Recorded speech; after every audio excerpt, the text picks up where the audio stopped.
What is up, everybody? Renfail here. Hopefully, you are doing well. Grounded 2 game preview slash early access is here. Just wrapped up the first stream, played for a couple of hours, and now it's time for an early thoughts video. If you've never watched me do an early thoughts video before, you don't know what I'm talking about. I do a 3-step review process for every game I play. We start off with the early thoughts as soon as we wrap up the first stream session, followed by an initial review after about 20 to 25 hours of gameplay. And then we do a final review whenever we finish the game. Now, because we're doing an early access slash game preview, I probably won't have a final review, but what I will do is I'll be playing this over the next week or so. I don't anticipate spending a ton of time on this since it's just early access, or as they call it, the game preview. So I anticipate I'm going to be playing this alongside Tales of the Shire up until Mafia the Old Country releases. So probably about 10 days. I'm going to put 2 or 3 hours in each day. So, I'll put 25 hours or so in. I don't have any intent to push the story too far because I don't want to spoil things for the launch of the game. But I do want to see some of the new features and, of course, all the improvements to the original game. So that's what I've been working on, is just sort of going through the crafting steps and sort of getting up to speed things. So stay tuned. Like I said, I probably won't do a final review for this one, but we'll definitely do this early thoughts video and an initial review. I may do a final thoughts after I'm done. I don't know. It just depends on how much time I get into the game. So everything we loved about the first Grounded is here. I kind of feel like this is sort of like when I did the early thoughts video for Death Stranding 2, I was like, everything we loved about the first game is here, and they just sort of turned everything up to 11, and that's definitely true here. All of the things we loved from the first game are, absolutely here, and it's just bigger and better, more polished. There's more things going on. There's more creatures. There's more of everything. So to start off with, I am, the game picks up a couple of years after the events of the first one. I don't want to spoil anything here for storylines, but I liked Willow when I played the first time through with my brother and sister-in-law when we played it together. So I kind of stuck with her character just because I'm familiar with her from the first game. And we've gone through and we've played a couple of hours and we've done your initial starting stuff, right? Like we made ourselves a set of clover armor. We got some basic weapons. We've got our basic, kind of tent area set up here with no walls at the moment. One of the things I think is cool is we have a, I gotta remember the controls here. Yeah, we have different things here. Like we have different crafting stuff we could do here. We've got all the different structures that you can build. And you have to learn everything like you did in the first game. So like being able to go in here as an example, it's great because we can have our resource analyzer right here, and then back around the corner we've got the ranger station, which allows us to come in here and say, okay, I want to upgrade my Omni tool. There's ranger challenges, there's the science shop. The Omni tool is pretty cool because you can upgrade it to do all these different things. So like we got the Omni Axe, the Omni Shovel, the Omni Hammer. I still don't have the Omni Wrench yet because I haven't taken care of any ants and I have no idea where to find clay. And then everything else, just, like we can go in here right now and unlock, if I wanted to, multi-story bases. Probably just unlock the Cooking 101. There we go. We've unlocked that. And then we can go in here and unlock all these different base building components and things if you want to do furnishing. So the base building in this is definitely upgraded compared to the first game as well from what I've seen so far. And overall, like I said, it just feels like you're playing an enhanced version of Grounded 1. Now I know they've got things like riding and controlling insects and stuff, and earlier today I was running around and exploring down in like some tunnels, and I found like this structure of a tunnel where it said you need to have a soldier ant to get past that. So I know I've already found at least one place where I will need to have to control a soldier ant to get through. And of course just more enemies. Like this like 10 minutes before I wrapped up the stream, I ran around the corner here and I was looking for dew.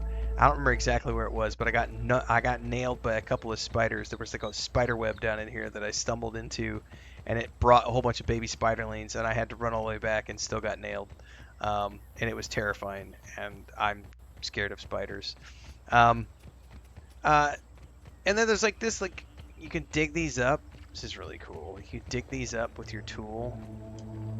I gotta wait, I'm out of stamina. There we go, and then kill some grubs. Grab the grubs.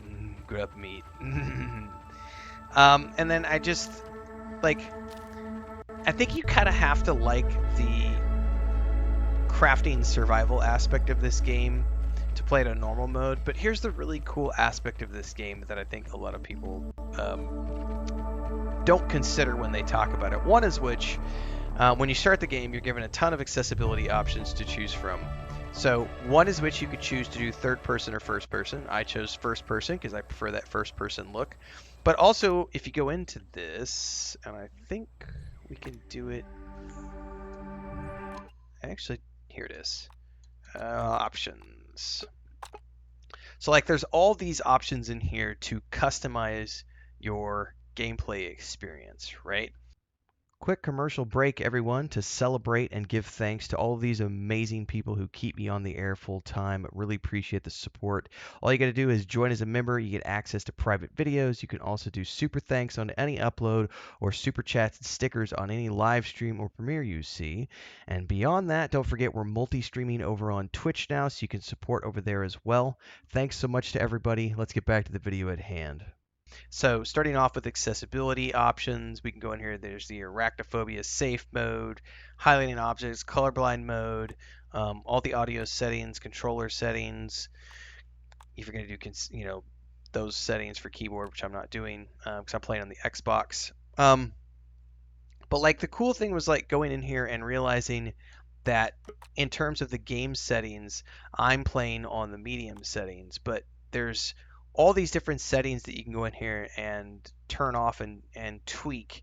And you can have all recipes be free, all recipes unlocked. There's like a creative mode where nothing can hurt you. If you just want to do crafting, there's creative mode with insects if you want that to happen, because you can like turn the bug spawning on or off if you don't want there to be any bugs and insects in the park. So there's all these cool things you can do, like the handy gnat, which is a helper you can activate and control to fly around to design bases with ease. Like there's all these different accessibility tools to make the game as easy or as hard as you want it to be. Like I'm playing on medium, which is sort of like the default. You have hunger, thirst, item durability. There's normal, bug damage. You take damage when you get attacked. You need to, it feels like a traditional crafting survival game. But then you can come in here and the custom game is not available yet, it looks like. But you can also drop this down to like the mild mode, or you can go to woe mode, which is really more difficult. And then there's just all these different options, and then being able to toggle between like third person or first person. Like I don't mind third person, but I really preferred the first person POV when I'm playing this game. And I don't know why that is. It's just a personal preference for me. But I think this comes back to when I played the first game. I played it in first person as well, and if you give me the option between like a first person or a third person experience, I'm almost always going to pick the first person experience if you give me that choice. So I mean, it's fun. If you like the first game, you're gonna like this. If you didn't play the first game, you might want to give this a shot. It's in game preview early access right now. So if you want to take a peek at it and see what they're building, now would be a great time. I'm about to get attacked. Spiders!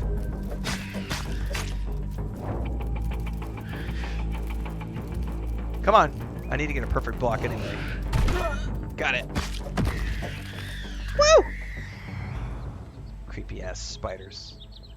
Anyway, I'll be back tomorrow with more streaming of Grounded 2. If you like this video, don't forget to let me know with a like. Hit that subscribe button. Let me know in the comments below your thoughts on the game preview of Grounded 2, and I'll see everybody tomorrow for more of the same. Until then, stay safe and happy gaming.